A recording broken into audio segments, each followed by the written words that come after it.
Hello. Today I'll be giving out the three exercises that is beneficial for athletes. The first one I will be doing is the back squat. So back squat's really good for baseball players, football players, basketball players as well. More beneficial for building the lower body power and also core stability and having good explosive mechanics. So this is also transferring to sprinting, jumping, cutting, and also for rotational power. So as I explained, the bar sets here right on the traps. Now, as you can see, feet shoulder width apart, toes flared out. We're gonna go sit, having that sit hinge action, coming down until the knees and quads are parallel to each other, coming back up and driving through the midfoot to the heel. Down, coming back up.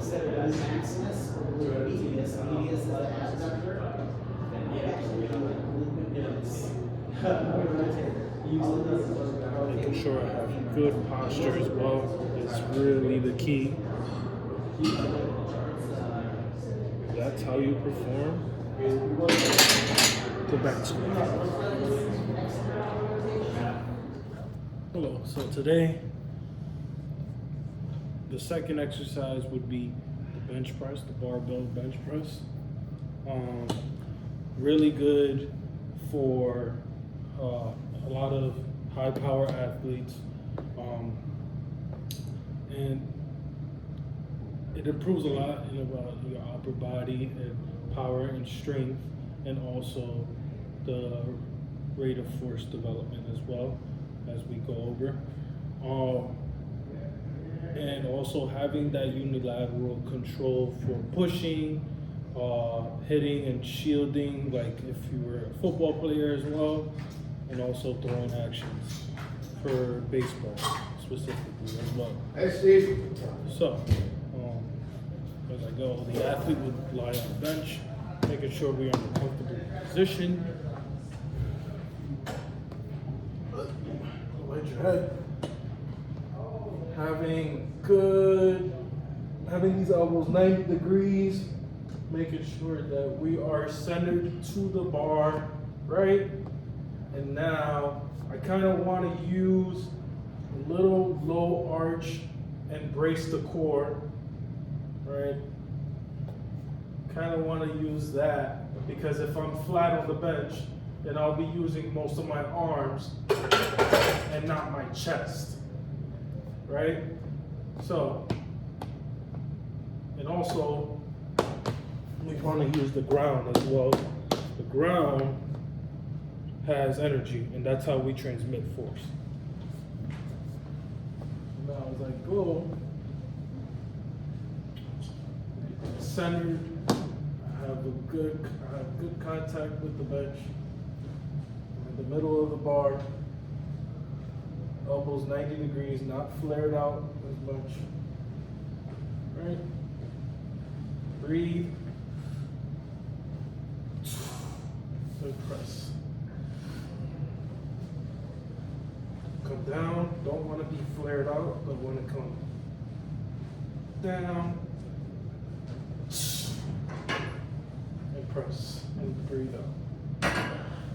Then breathe out. Breathe in, breathe out. More ground force.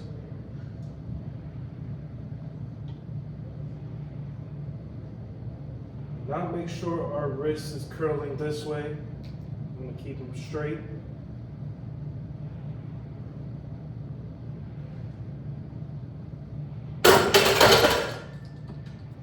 And that's how you perform the bench press. Most things that we look for to actually correct and be safe bench pressing is also avoiding the elbow flaring, also controlling the descent of, like, you know, controlling the bar and how well centered you are, right? And also, like I said earlier, keeping that wrist neutral to the bar in the supinated position. And that's how the barbell press is done. Hello. So now for the third exercise, we're going to be doing a trap bar deadlift. I originally wanted to do the conventional version of, you know, your traditional deadlift.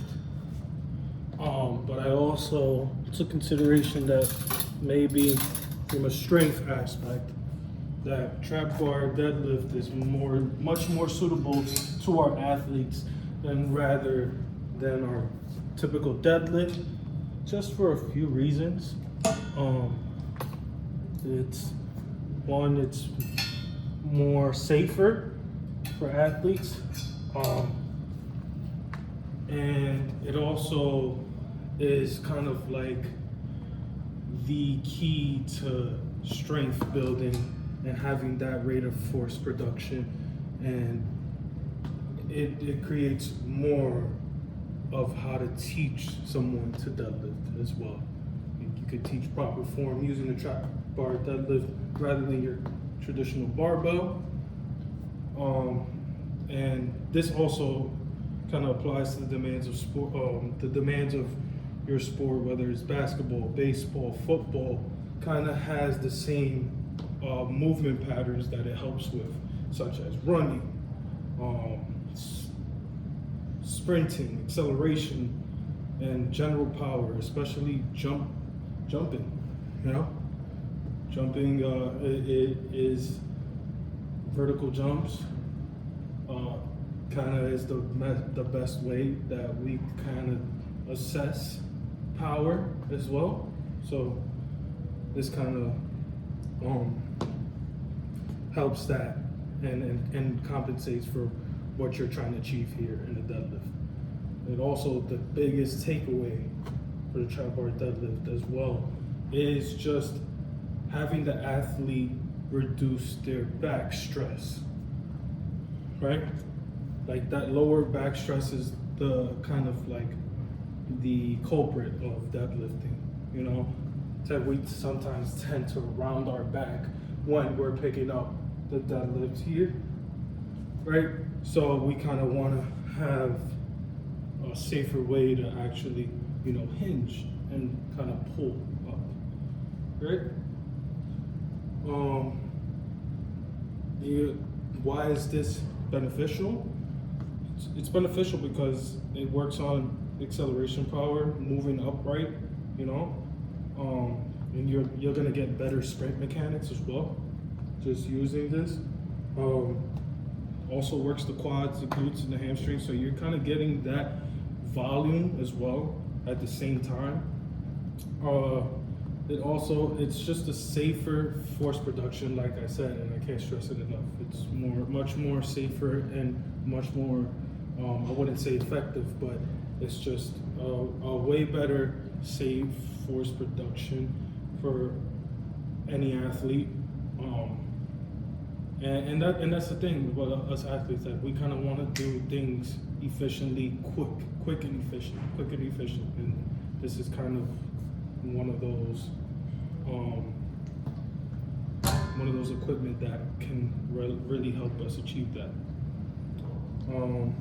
Especially with grip strength as well, absolutely, and having our posture under load, right? So now, and we also see, like in research, that it is safer, and it also produces higher peak power, and also it lifts heavier loads more safely, you know, and we kind of maintain better shin and back angles as well during the pull. So we'll just do, you know, feet shoulder width apart, right? In the trap bar, hip width, right? I'm gonna grasp the angles, grasp the handles right here, brace the core, have good posture standing upright, right?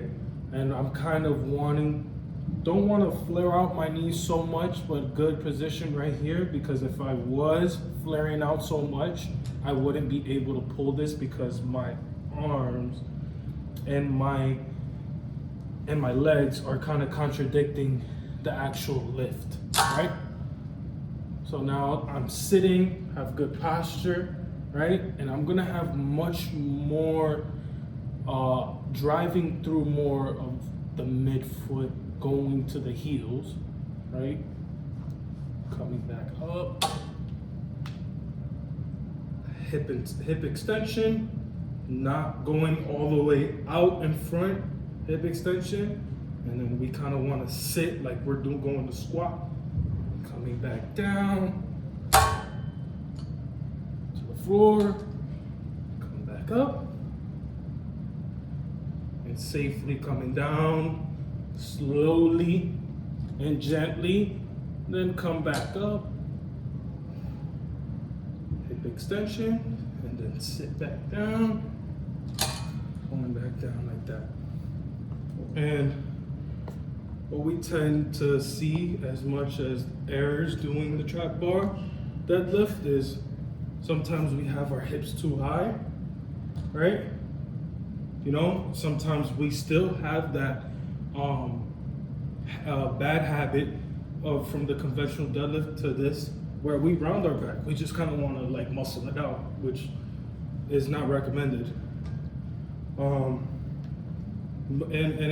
especially this one, the heels coming up all the way. So kind of driving so much on the forefoot where you're kind of not having that good planted ground contact. Like you're kind of like flexing your foot as much. And as well as just like any athlete would want to do, is just slamming the weight as well. Slamming the weight and just coming back up and then slamming.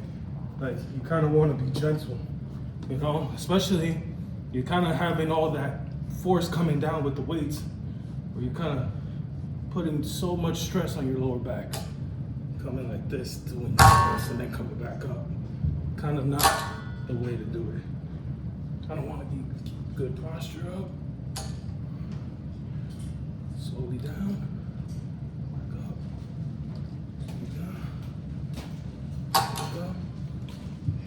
That is the trap bar deadlift.